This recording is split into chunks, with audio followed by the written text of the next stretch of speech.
Lucas 24, versículos del 30 al 32. Y aconteció que estando con ellos a la mesa, tomó el pan y lo bendijo, lo partió y les dio. Entonces les fueron abiertos los ojos y le reconocieron, mas él se desapareció de su vista. Y se decían el uno al otro, ¿no ardía nuestro corazón en nosotros mientras nos hablaba en el camino y cuando nos abría las escrituras? El propósito de este estudio es para que también nuestros ojos sean abiertos y podamos ver a Jesús. Ah, quiero darle las gracias por continuar con nuestro estudio Benjamín, la última generación. Y como puede ver, esta tercera parte se llama Estando en la presencia del Rey. Y antes de comenzar, quiero hacer un resumen de todo lo que hemos visto en las partes primera y segunda. Y la primera parte está titulada El consejo en el valle de Hebrón, donde vimos que José es nombrado jefe de los pastores. También dijimos que él fue despreciado sin causa alguna, que sus hermanos estaban perdidos en Dotán y que el padre mandó a José en busca de sus hermanos desde el valle de Hebrón. Y recuerde que dijimos que el valle de Hebrón significa el lugar de compañerismo profundo. Y una comparación muy interesante fue cuando vimos que así como José dejó el valle de Hebrón, al igual Cristo Jesús tuvo que dejar su casa donde estaba y tenía un compañerismo con su padre. Y para ir en busca de para ir en busca de sus hermanos, quienes no lo recibieron y últimamente lo vendieron a los gentiles. Recuerda que estamos viendo el recuento histórico de José y sus hermanos y estamos viendo la profecía o la implicación profética con la relación a Cristo Jesús y el pueblo de Israel. La razón por la cual es importante este estudio es porque debemos entender el relato bíblico y, en segundo lugar, debemos aclararlo, ya que existen muchas iglesias y ministros y profesores que dicen que Dios ya terminó con la nación de Israel. Y el propósito de este estudio es para demostrar bíblicamente que Dios no ha terminado con la nación de Israel y demostrar que Israel es una llave importante y debe cumplir un papel crucial en el plan de restauración para la humanidad. Vimos la segunda parte que se llama el lugar donde están detenidos los prisioneros del rey, que está entre Génesis 39 y Génesis 40, y que José era el hijo obediente, y también dijimos que fue acusado falsamente. Y una de las cosas interesantes en esta parte es que él, José, no se defendió. La Biblia no menciona que él se defiende. Y esto es muy interesante lo que dice de José, que él no habló ninguna palabra. Y claramente esto es lo que dice la Biblia en el libro de Isaías acerca de Cristo Jesús, que él no habló ninguna palabra. Y también hicimos una comparación entre José y Cristo Jesús, en que Cristo Jesús no se podía defender por la simple razón que él tomó el puesto de la nación de Israel, porque Israel ya había quebrado todas las leyes que Moisés les dio, que son 613 leyes. Entonces, esto pone a Cristo Jesús como el culpable. Después vimos que José fue puesto bajo el dominio del ministro de la muerte, fue puesto en la cárcel del rey, que fue donde hicimos la comparación con el bosón de Abraham. Y lo interesante de esto fue que cuando José fue puesto en la cárcel, él fue puesto como encargado de los prisioneros. Y claramente cuando Cristo Jesús fue crucificado, la palabra dice que él primero tuvo que bajar, y después subir y dejar los cautivos libres, que considero ser una buena comparación entre José y Cristo Jesús. Ahora, estos no solo son comparaciones, pero son fotos de su redención con la nación de Israel. Y recuerda que dijimos al principio que José es en la Biblia el más comparable a Cristo. Y según vamos avanzando en nuestra historia, se dará cuenta que todo esto está en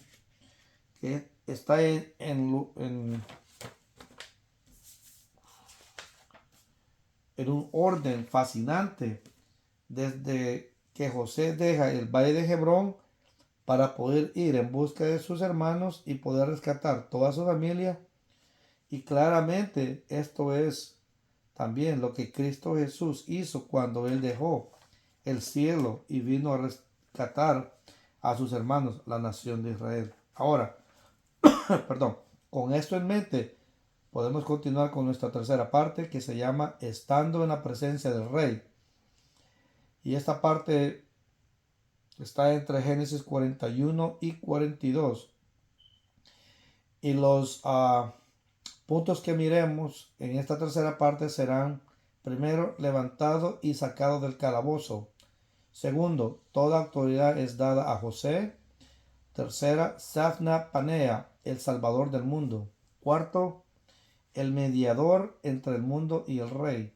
Número 5, un tiempo de angustia para Jacob. 6, vendrá a ser comprobado. 7, no verás mi rostro mientras no vea a Benjamín. Ahora bien, antes de empezar, quiero decirle que en este séptimo punto verá más claro de lo mucho que este punto tiene que ver con la relación en lo que el pueblo de Israel tiene que hacer antes de que regrese el Mesías. Y todo esto está relacionado con la frase: no verás mi rostro hasta que no vea a Benjamín.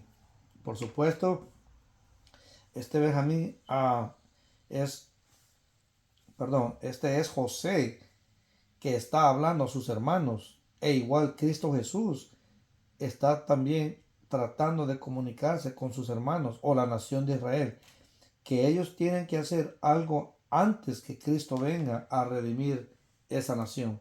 Ahora, para comenzar, vamos a empezar en Génesis 41:14, y dice lo siguiente: entonces Faraón envió y llamó a José, y lo sacaron apresuradamente de la cárcel, y se afeitó y mudó sus vestidos y vino a Faraón. Ahora, lo primero que tenemos que observar es que el rey llamó a José de la cárcel.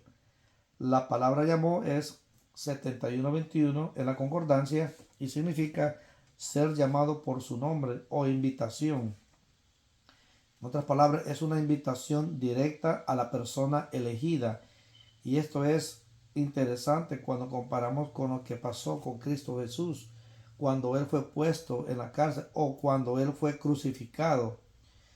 Y esto lo podemos ver en Hechos 13:30 y dice: mas Dios le levantó de los muertos.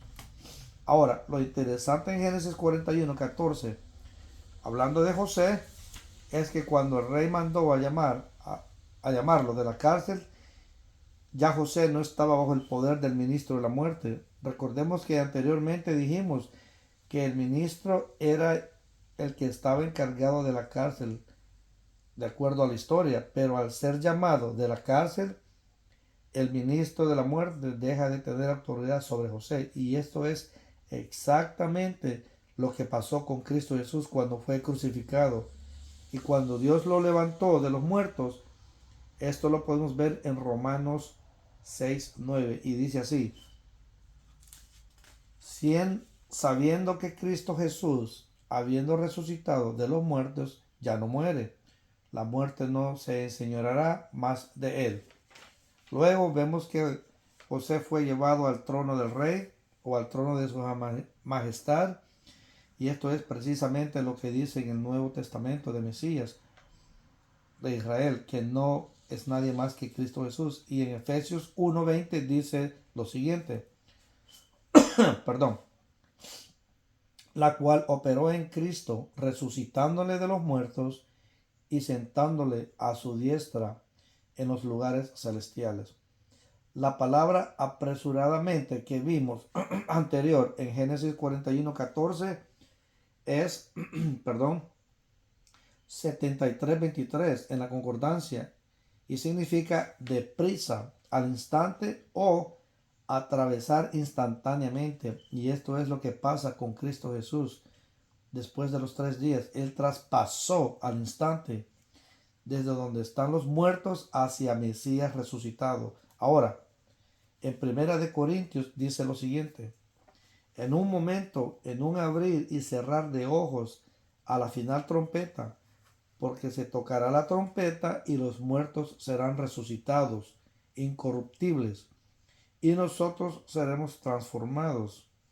Ahora bien, este versículo está hablando de los creyentes resucitados, pero la razón por la que pongo este versículo es para que darnos cuenta que la resurrección sucede al instante, como el abrir y cerrar de ojo.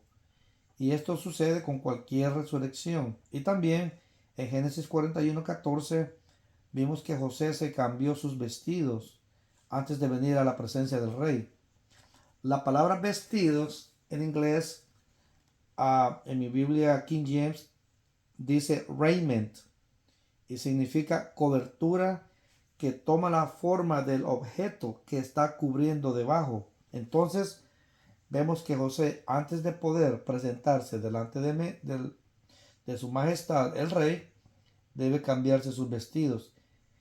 Y en Filipenses 2:7 nos dice lo siguiente: sino que se despojó a sí mismo, tomando forma de siervo, hecho semejante a los hombres. Y como vemos,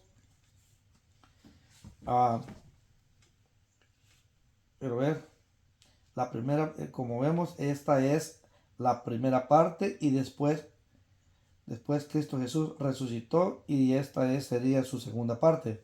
Él fue glorificado, y esto lo podemos también ver en San Juan 17:5, y dice lo siguiente: ahora pues, Padre, glorifícame tú al lado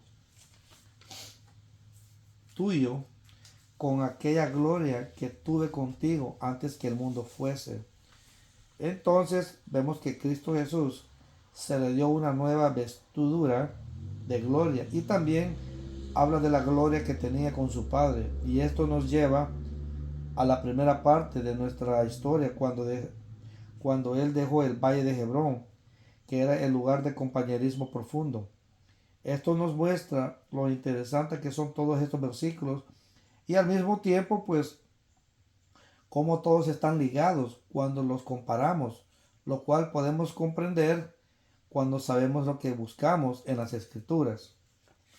También vemos en Génesis 41:14 que José se afeitó cuando el faraón lo mandó a llamar. La palabra afeitó es 15:48 en la concordancia y significa quitar o remover. Entonces vemos que José se tuvo que quitar algo. Ahora, en San Juan 13:4 podemos hacer y comparar lo que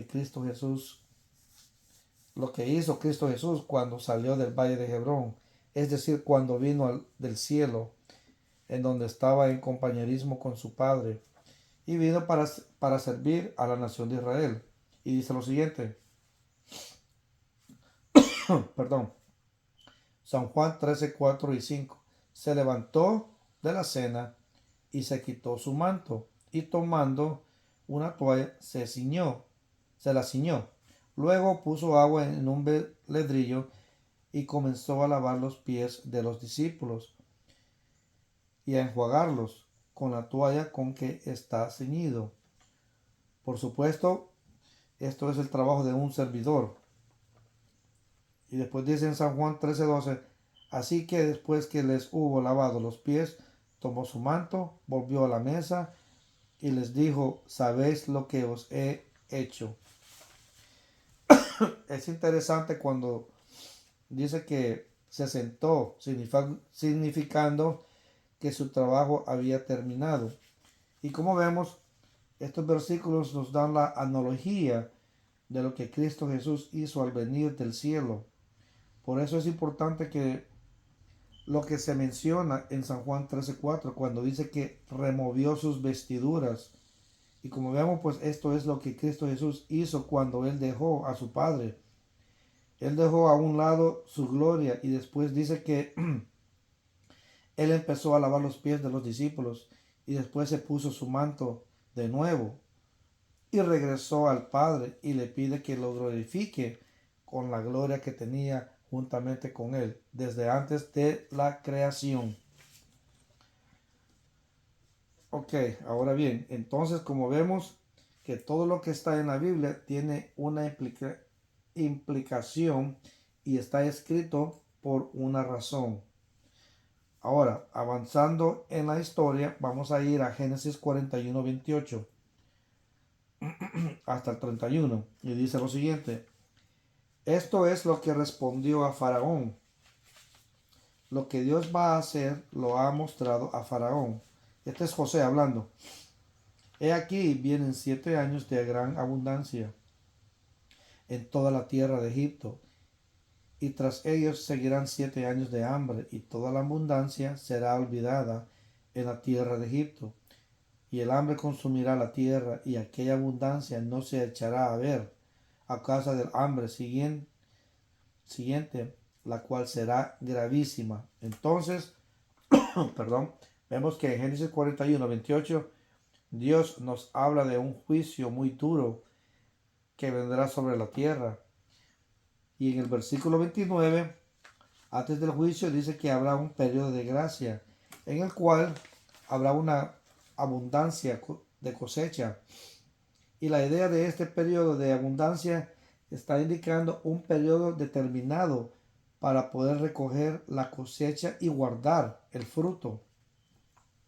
Ahora, la cosecha de que estamos hablando está indicada por el periodo determinado de tiempo, que en este caso es de 7 años. Y en la Biblia normalmente los números tienen un significado adicional. El número 7 es 7651 en la concordancia y significa lleno o completo. Entonces vemos que antes de este juicio habrá un tiempo completo de plenitud o una gran cosecha.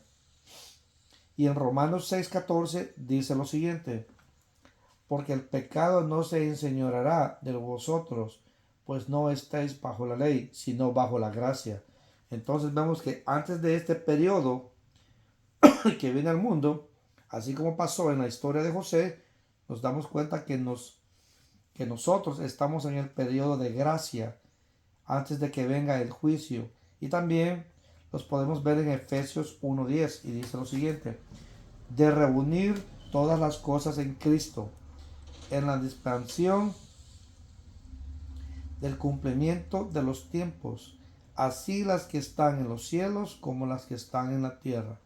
Acuérdense que dijimos que el nombre de José significaba recoger para guardar, y esto es lo que Cristo Jesús está haciendo en este periodo de gracia hoy en día. Antes de que venga el periodo de la tribulación, Él está recogiendo a su novia, en otras palabras, su iglesia. Ahora, después de este periodo de gracia, en donde habrá una gran cosecha, que es lo que está pasando en este momento, que es la gran cosecha de almas antes que venga el periodo de juicio, vendrá sobre la tierra un periodo de 7 años de juicio. Esto refiriéndonos a lo que vimos en Génesis 41:30, donde la Biblia dice que este juicio consumirá la tierra. También dice que en Génesis 41:31 que esta calamidad será tan grande que la abundancia será olvidada. Y esto es lo que Cristo Jesús dijo en el libro de San Mateo 24:31. Y dice así: porque habrá entonces gran tribulación, cual no ha habido desde el principio del mundo hasta ahora, ni la habrá. Ahora, algo que considero decir acerca de estos versículos es que hay grupos de personas en el cuerpo de Cristo que ignoran este versículo en San Mateo 24:21, en donde Cristo Jesús mismo nos está avisando que viene un gran periodo de juicio que el mundo jamás ha experimentado. Y este periodo todavía no ha llegado. Pero sin embargo, hay grupos de personas que dicen que este gran periodo de tribulación ya pasó. Ahora bien, a continuación, antes que veamos el Nuevo Testamento, quiero decirle que el juicio que está por venir en el récord historial no solo afectó a Egipto, pero también a las naciones gentiles. Y esto mismo es lo que Cristo mencionó en el Nuevo Testamento cuando habla acerca de la gran tribulación que está por suceder. la cual no va a afectar solamente a la nación de Israel, pero también al mundo entero, como lo menciona en San Lucas 21:25, y dice así: entonces habrá señales en el sol y en la luna y en las estrellas, y en la tierra angustia de las gentes confundidas a causa del bramido del mar y de las olas. Y como mencioné anteriormente, que afectará a la nación de Israel. Y en Jeremías 37, el periodo de tiempo de que Cristo estaba hablando, o periodo de tribulación, perdón, es identificado con la nación de Israel. Por eso se le llama el nombre el tiempo de angustia para Jacobo, lo cual lo podemos ver en Jeremías, un versículo muy importante. Jeremías 37. Dice: cuán grande es este día, tanto que no hay otro semejante al tiempo de angustia para Jacob, pero de ella será librado. Esta es la razón por la que estamos haciendo este estudio acerca de la redención del pueblo de Israel. Porque como dice en Jeremías 37, va a haber un gran periodo de angustia, el cual el mundo jamás ha visto, que es identificado con la nación de Israel. Por eso se le llama el tiempo de angustia para Jacob. Ahora, lo más importante en este versículo es el hecho que Israel será librado durante este tiempo. Por eso el final del versículo dice: de ella será salvado, refiriéndose a la tribulación. Y al decir que será librado, está hablando de Jacob. Lo interesante es que dice el tiempo de angustia de Jacob. El versículo no dice el tiempo de angustia de Israel. Y la razón es porque el nombre de Jacob fue cambiado a Israel cuando él se convirtió. Entonces, al mencionar el tiempo de Jacob, se refiere al tiempo para la nación de Israel antes de arrepentirse o de haber aceptado a su Mesías. Ahora, en San Lucas 4, del 18 al 19, Cristo Jesús acompaña a Isaías 61, 1 y 2, y les termina con la frase: a predicar el año agradable del Señor. Y después dice que se sentó. Quiero que veremos estos versículos más a fondo para que pueda ver algo que tal vez no ha visto o no le ha puesto atención. Y dice así, mire, perdón, Isaías 61, del 1 al 2. El Espíritu de Jehová el Señor está sobre mí, porque me ungió Jehová, me ha enviado a predicar buenas nuevas a los abatidos, a vendar a los quebrantados de corazón, a publicar libertad a los cautivos y los presos apertura de la cárcel, a proclamar el año de la buena voluntad de Jehová y el día de venganza del Dios nuestro, a consolar a todos los enlutados.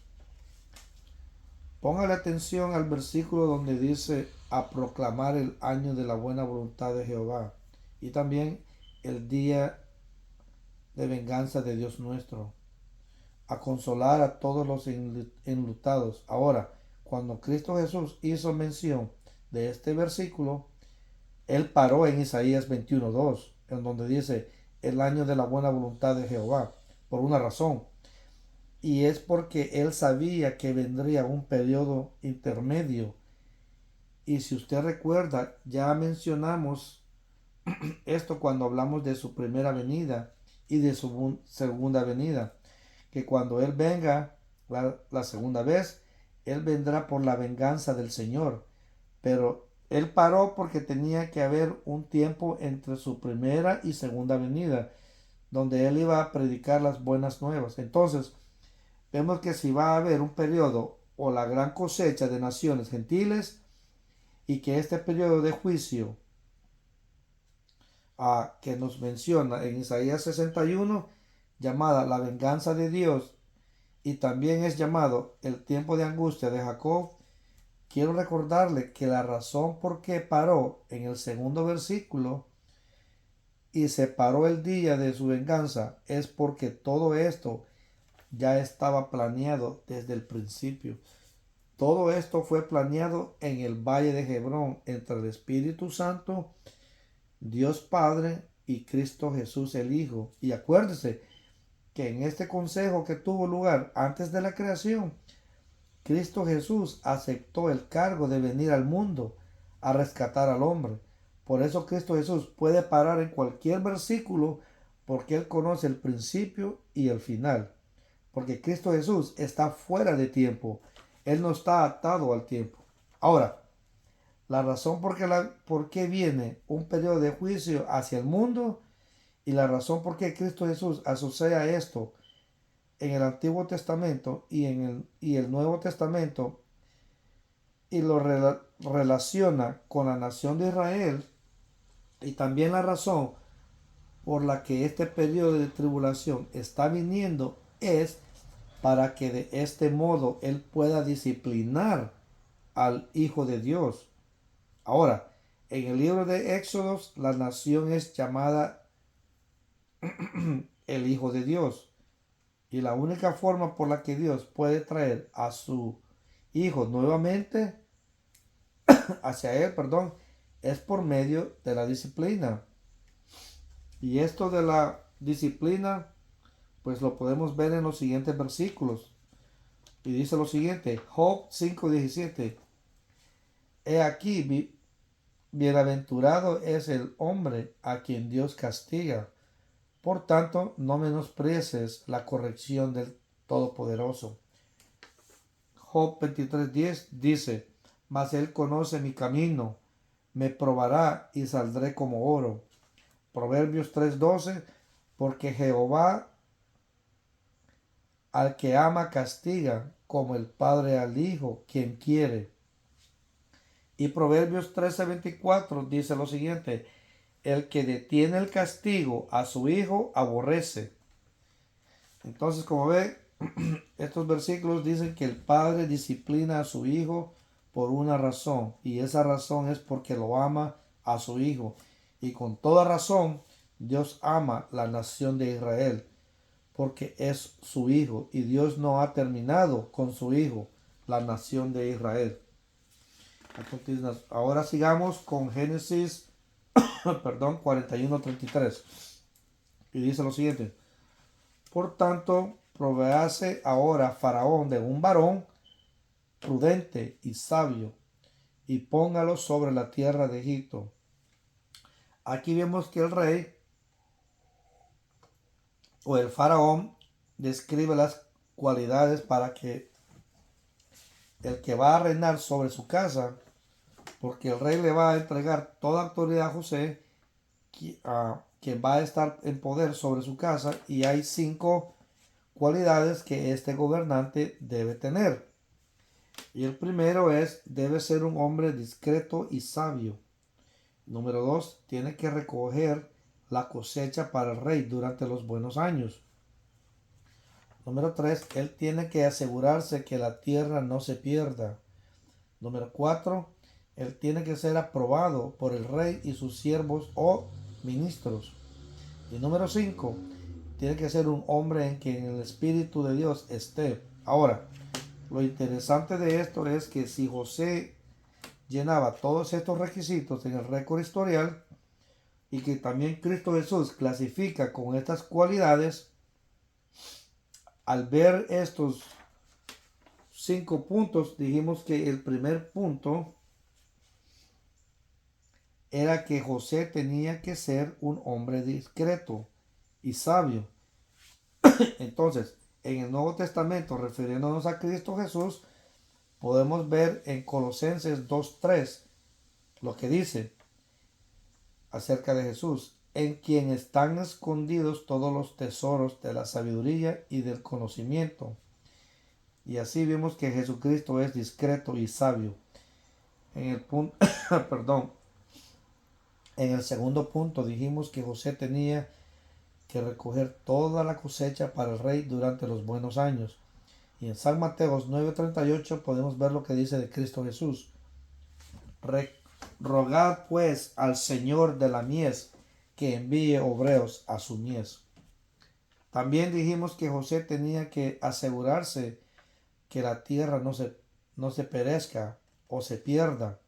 Y en San Mateo 24-22 vemos la comparación con Cristo Jesús y dice así: así aquellos días no fueron acortados, nadie sería salvo, mas por causa de los escogidos, aquellos días serán acortados.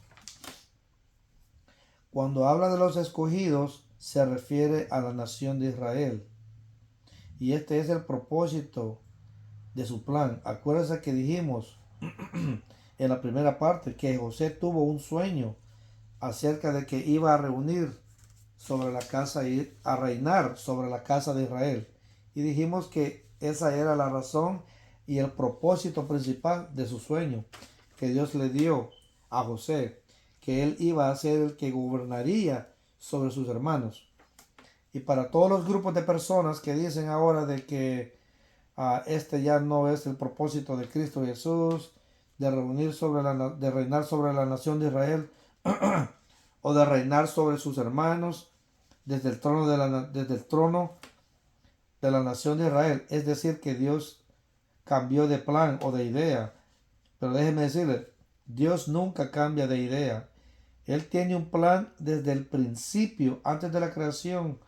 Él planeó tener a su hijo gobernando sobre sus hermanos desde la nación de Israel. Y él no ha cambiado de plan. Este ha sido su propósito principal y él lo va a llevar a cabo y va a continuar con su plan. Ahora bien, sigamos. Génesis 41:40 y dice así: tú estarás sobre mi casa y tu palabra se gobernará en todo mi pueblo. Solamente en el trono seré yo más que tú.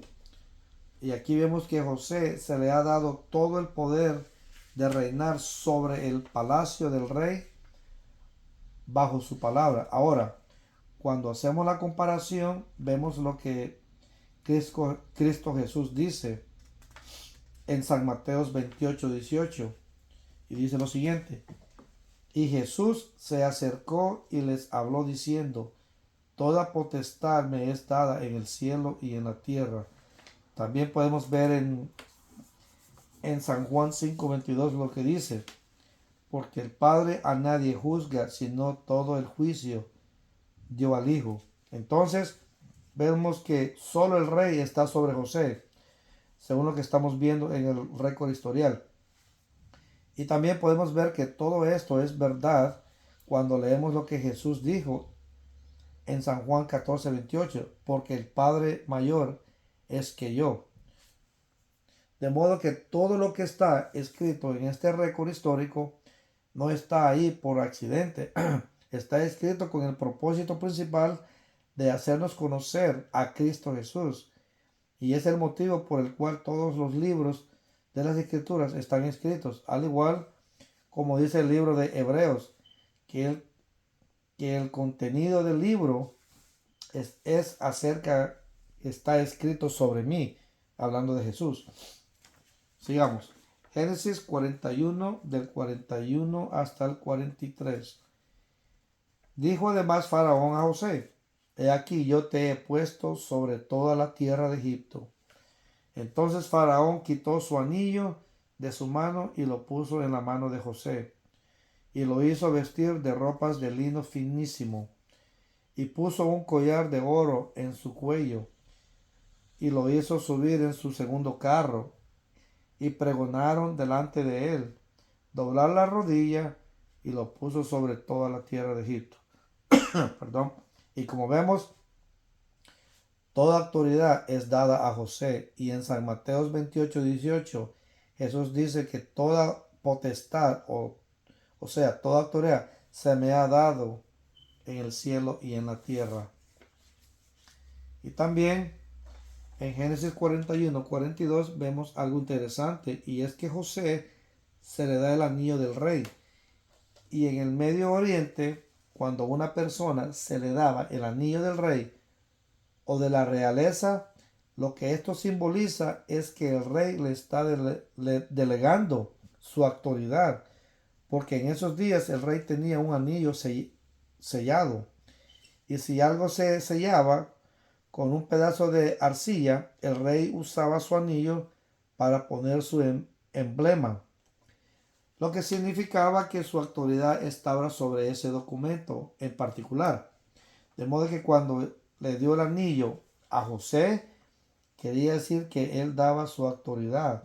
Y también vemos en Génesis 41-43 que José fue vestido con vestidos reales, lo cual significa que estaba vestido con la gloria real. Y eso también se relaciona con Cristo Jesús, como lo vimos anteriormente en San Juan 17:5.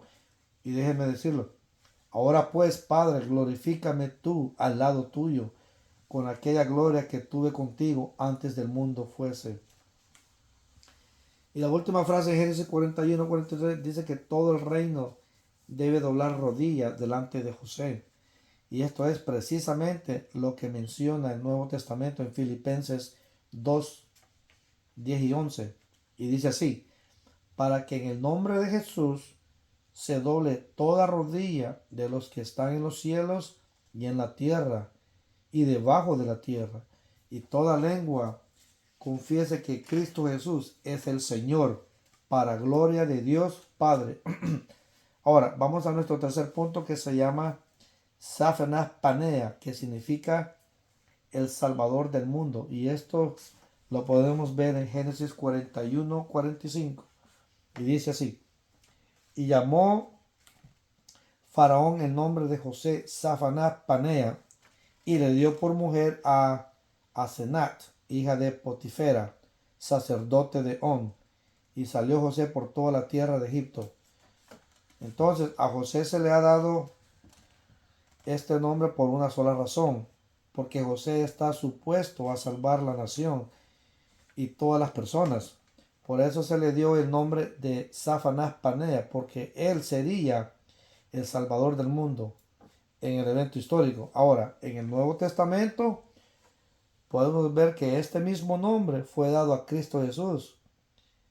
En San Juan 4:42 dice así, y decían a la mujer, ya no creemos solamente por tu dicho, porque nosotros mismos hemos oído y sabemos verdaderamente que este es el Salvador del mundo, el Cristo Jesús.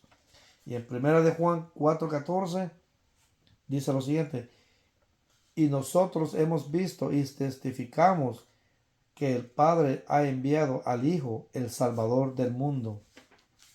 Maravilloso. Ahora bien, hay una idea muy interesante que podemos encontrar en Génesis 41-45, y es que José se le da una esposa gentil llamada Asenath, y también él fue por toda la región.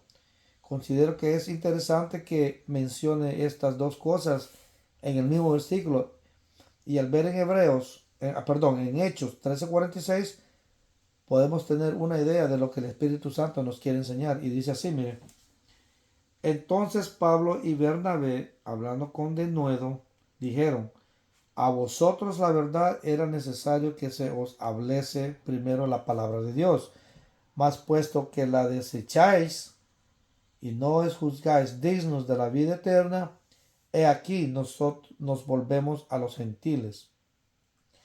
Y como vemos, Pablo, siendo judío del linaje de Benjamín, está hablando con la nación de Israel y hace una declaración muy fuerte, porque la nación de Israel se juzgaron a sí mismos como indignos de la vida eterna. Y es por eso que el Evangelio de Cristo Jesús fue dado a los gentiles. Y claramente sabemos que en este momento Cristo Jesús está reuniendo una novia gentil antes de redimir la nación de Israel. Y esto lo podemos ver en Apocalipsis 19:7. Y dice así, gocémonos y alegrémonos y démosle gloria porque han llegado las bodas del Cordero y su esposa se ha presentado. Recuerde que en Génesis 41-45 dice en el final del versículo que José fue por toda la tierra de Egipto. Y esto es interesante cuando vemos Apocalipsis 5:9 también.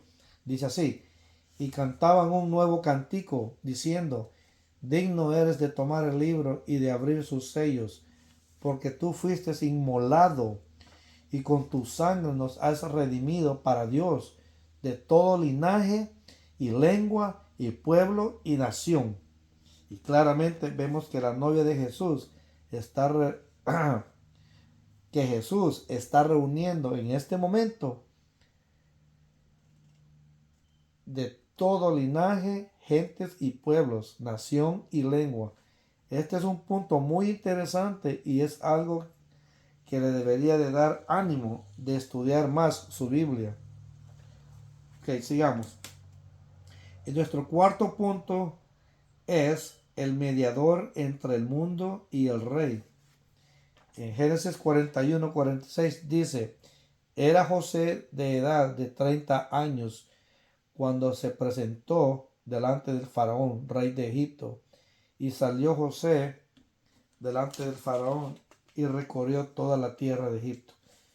Lo interesante de Génesis 41-46 es que José tenía 30 años cuando él se presenta delante del rey.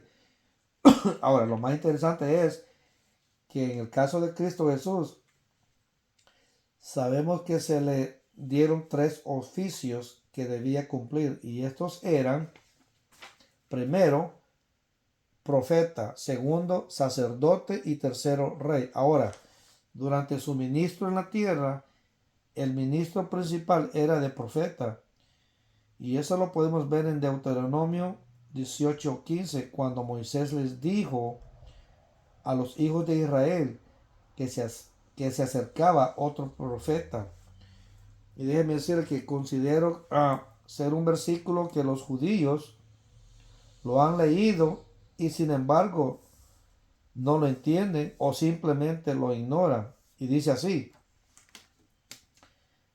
Deuteronomio 18:15, profeta de en medio de ti, de tus hermanos, como yo, te levantará Jehová tu Dios.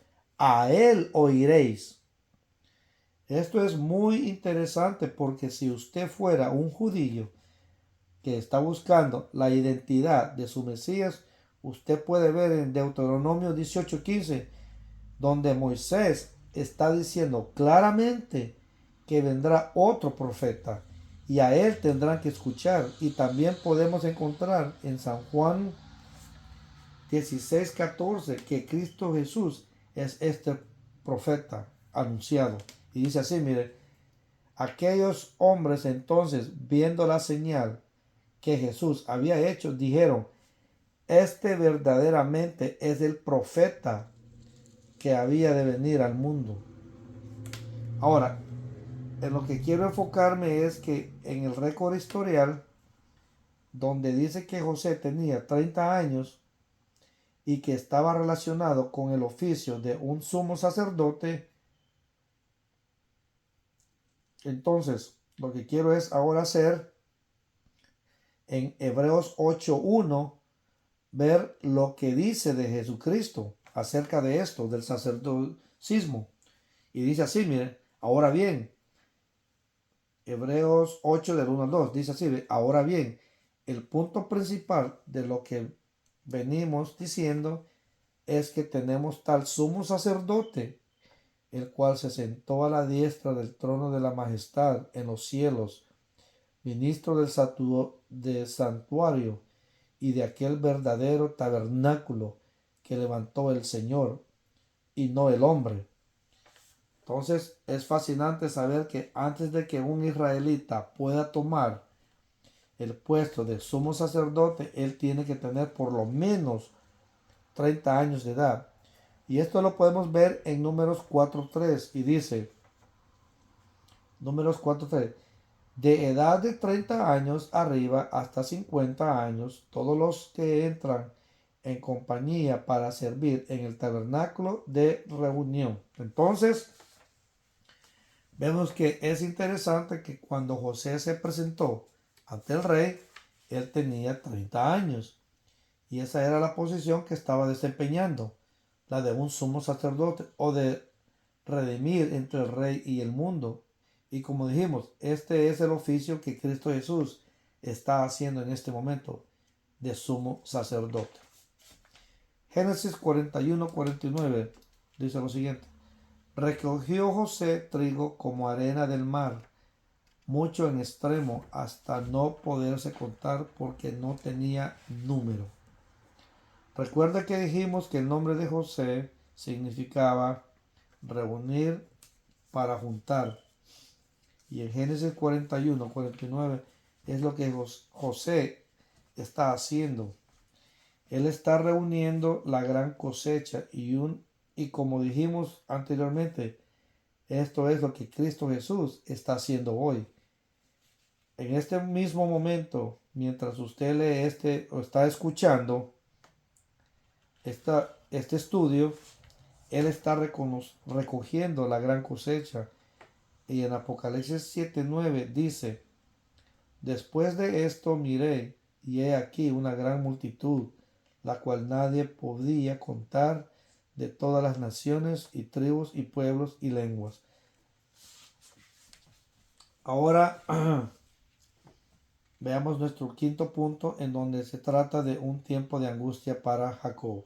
Y dice lo siguiente: Génesis 41-54.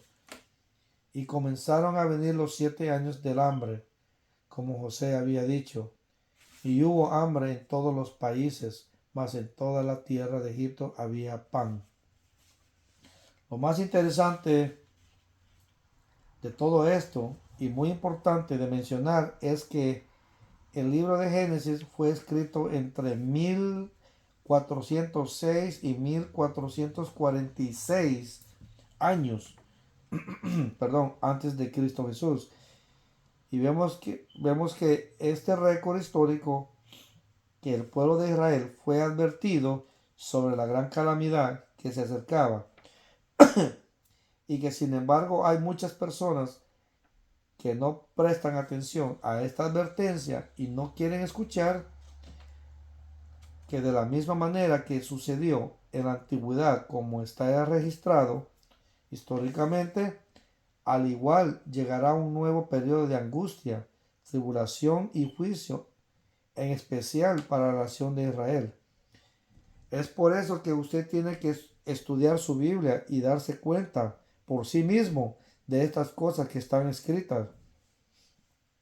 Y ver también si Cristo Jesús cumplió con los requisitos cuando vino al mundo. Y comprobar si Cristo Jesús va a redimir o rescatar verdaderamente a la nación de Israel. Génesis 41-55 dice lo siguiente: cuando se sintió el hambre en toda la tierra de Egipto, el pueblo clamó a Faraón por pan. Y dijo Faraón a todos los egipcios: id a José y hacer lo que él os dijere. Y aquí vemos que todas las personas claman al rey por la salvación, pero el rey les dice que no vayan a él, que tienen que ir a través de José para llegar a él. Y en San Juan 14:6 dice lo siguiente: Jesús les dijo: yo soy el camino y la verdad y la vida. Nadie viene al Padre sino por mí. Es fascinante lo que Jesús dice, porque como en Génesis 41-55 vemos que el rey dice que no vengan a mí. Tienen que ir primero a través de José si quieren ser salvos. Y por supuesto, Jesús dice: yo soy el camino. No pueden ir al rey o al Padre si no es a través de mí. Ahora, en el récord historial, en el periodo de la tribulación, la Biblia usa la palabra dearth en inglés, que es 74:58 en la concordancia,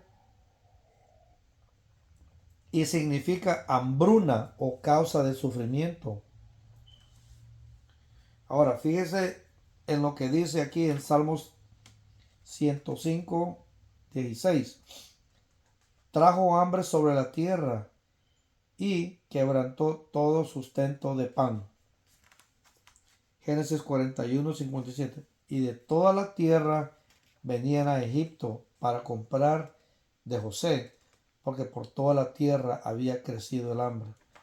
Entonces, en Génesis 41, 57, vemos que José es el que tiene el pan de la vida. O sea que él posee la única manera de salvación, de acuerdo al récord histórico. Y en Romanos 1:16 dice lo siguiente: porque no me avergüenzo del Evangelio de Cristo Jesús, porque es poder de Dios para salvación a todo aquel que cree, al judío primeramente y también al griego. Entonces, nos damos cuenta que todas estas cosas nos indican con anticipación en el récord histórico, y es interesante que cuando comparamos con lo que dice en el Nuevo Testamento, es que todos estos eventos históricos concuerdan en un orden coordinado y preciso. Génesis 42, del 1 al 2, dice lo siguiente: viendo a Jacob que en Egipto había alimentos, dijo a sus hijos, perdón, ¿por qué os estáis mirando? Y dijo, he aquí, yo he oído que hay víveres en Egipto. Descender allá y comprar de allí para nosotros, para que podamos vivir y no muramos. Ahora bien, en Génesis 42, el 1 y el 2, nos dice que el problema no solamente va a afectar en Egipto, ¿verdad? Y José, pero también en Canaán, en donde Jacob y su familia habitan. Entonces ahora Jacob tiene que tomar una decisión como líder de la familia. ¿Qué es lo que deben hacer para salvarse? Y esta decisión es la de ir a Egipto, y al igual que otras naciones, para ser salvos. En Jeremías 37 dice así: ah, cuán grande es aquel día, tanto que no hay otro semejante a él. Tiempo de angustia para Jacobo, pero de ella será librado. Esto es precisamente lo que Jacob está pensando, y sabe que esta es una situación difícil, y sabe que de la única manera de salvación es de ir a Egipto. Ahora, Jacob no sabe que José es el encargado de Egipto. Igualmente con la nación de Israel, no sabe que el hombre que crucificaron como 2000 años atrás es el mismo que está encargado del cielo y la tierra. Génesis 42, del 2 al 4. Y descendieron los 10 hermanos de José a comprar trigo en Egipto. Mas Jacob no vendió a Benjamín, hermano legítimo de José, con sus hermanos, porque dijo, no sea que le acontezca algún desastre. Entonces, en Génesis 42, del 3 al 4, podemos notar que Jacob manda a los 10 hermanos de José, pero mantiene a Benjamín con él, porque como sabe, Benjamín es el preferido. Sigamos. Génesis 42, 6. Y dice, y José era el señor de la tierra, quien le vendía a todo el pueblo de la tierra. Y llegaron los hermanos de José y se inclinaron a rostro a tierra. Y aquí nos damos cuenta que el sueño que tuvo José tiempo atrás, donde él dijo que ellos se iban a inclinar para hacerle honor, se hizo realidad. Así como Dios se lo hizo saber en el sueño a José, él sabe que todo lo que Dios le dijo sería realidad. Y aquí vemos a sus hermanos inclinados ante José. Génesis 42, del 7 al 8.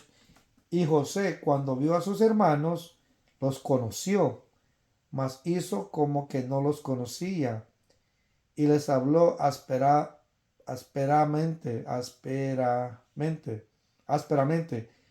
y les dijo, ¿de dónde habéis venido? Ellos respondieron, de la tierra de Canaán, para comprar alimentos. José pues conoció a sus hermanos, pero ellos no lo conocieron. Ponga mucha atención en Génesis 42, del 7 al 8, porque hay dos puntos muy importantes que mencionar. Primero, es que el texto dice que José vio a sus hermanos y que los reconoció.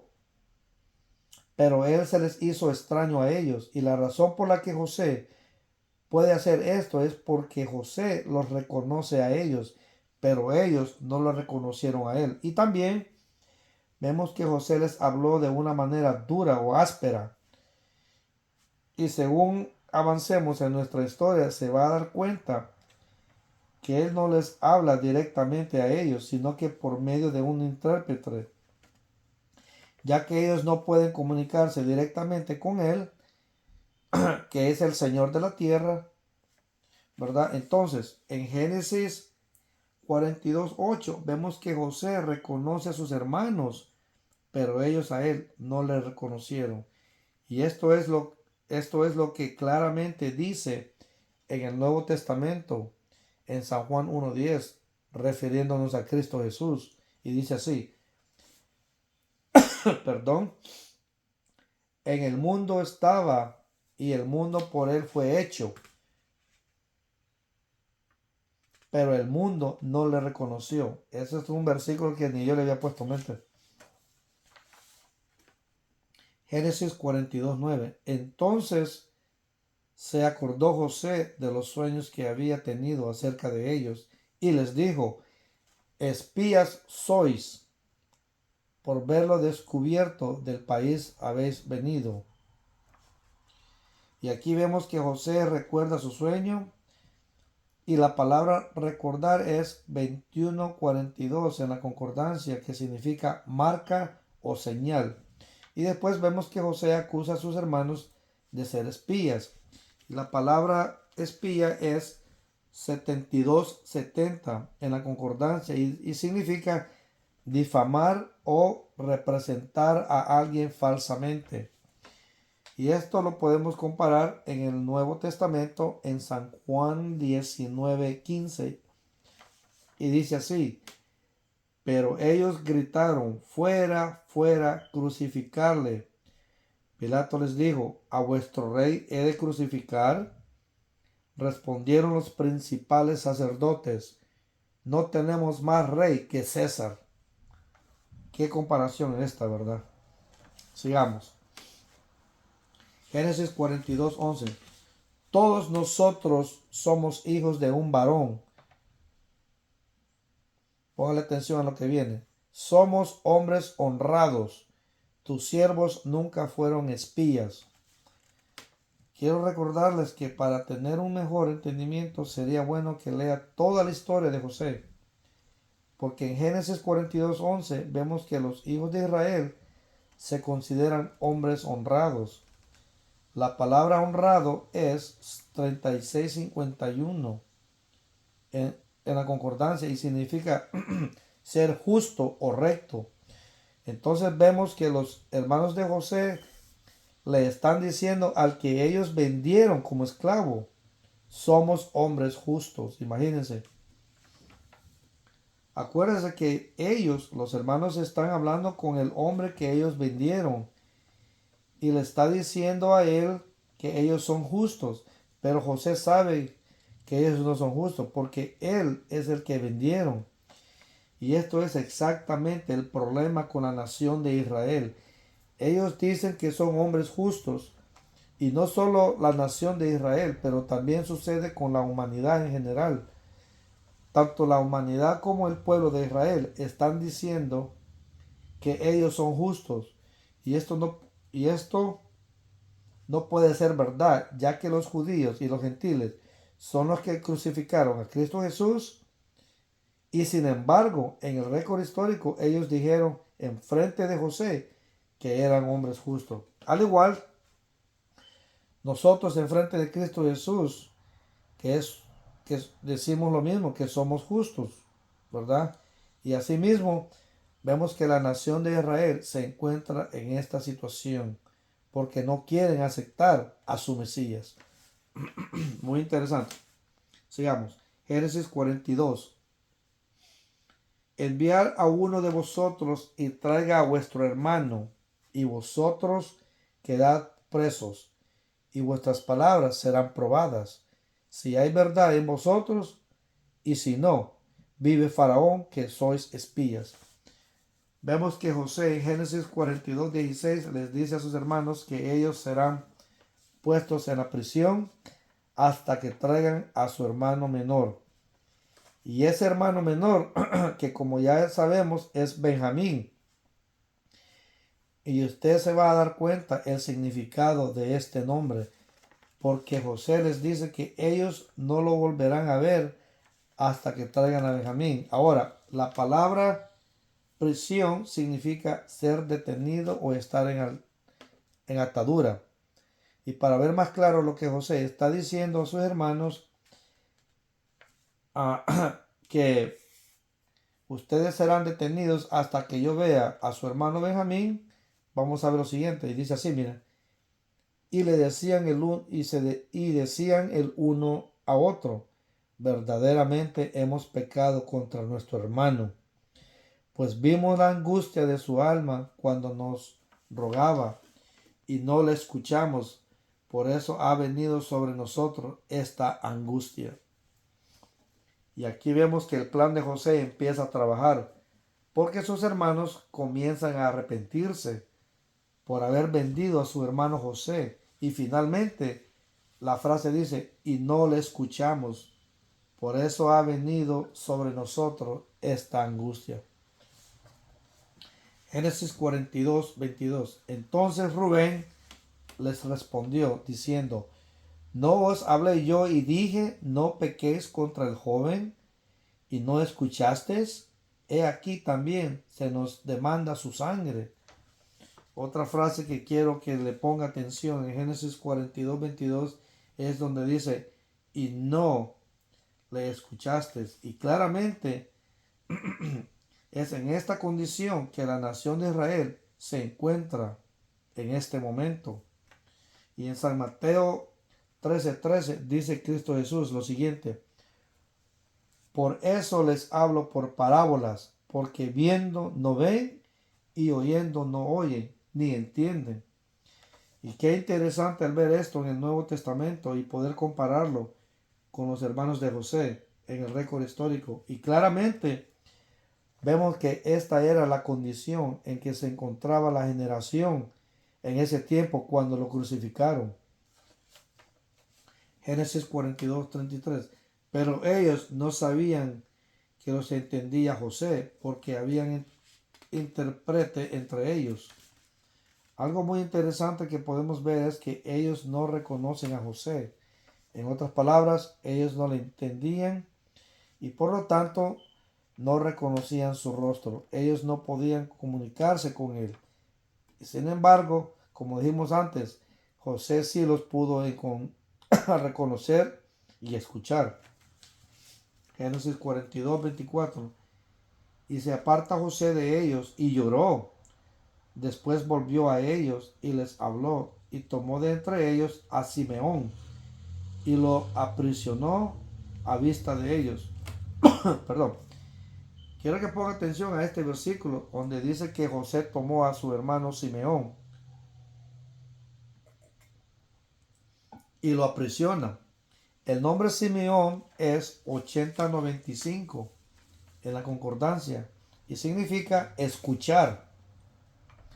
Ahora, al hacer esto, él le da a entender que sus oídos están atados, por lo tanto no pueden escucharlo, ni verlo, ni reconocerlo.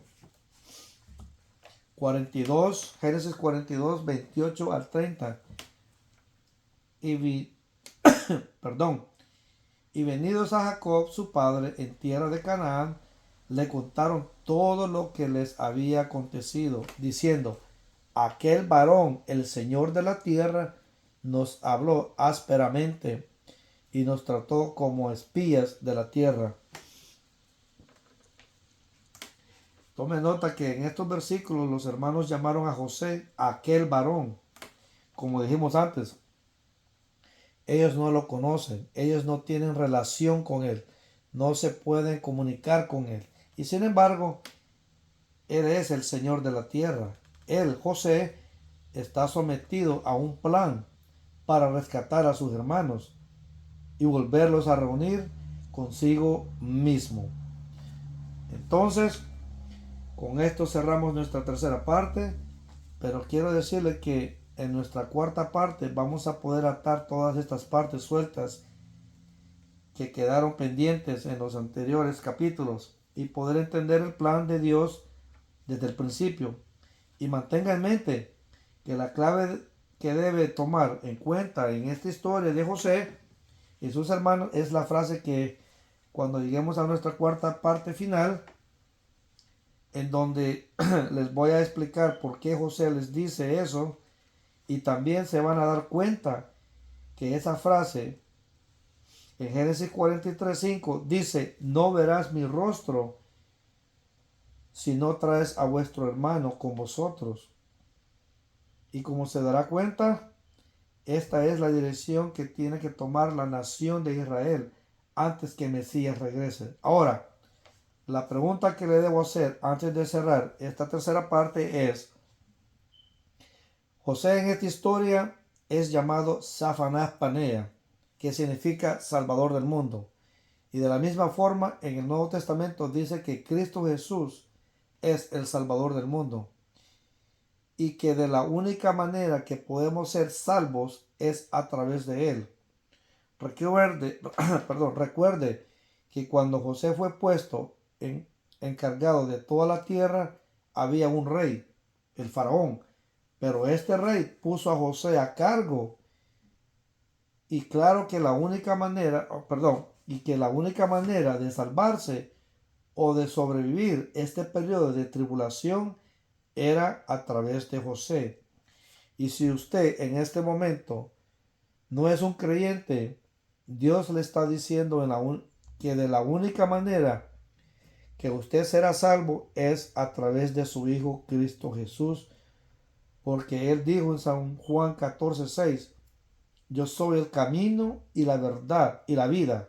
Nadie viene al Padre sino por mí. Primero quiero que sepa que este versículo es muy importante para todo aquel que no ha aceptado a Cristo Jesús y es salvo. Y usted verá en la cuarta parte que también es muy significante para la nación de Israel. Y otro punto que que veremos en la última parte es que la nación de Israel tendrá que arrepentirse y reconocer a Cristo Jesús como su Señor y como su Mesías para que la nación pueda ser redimida. Pero la buena noticia es que sí va a suceder. Israel sí lo va a aceptar. Entonces, con esto pues le doy las gracias de estar con nosotros en nuestra tercera parte, Benjamín, la última generación. Muchísimas gracias. Bendiciones.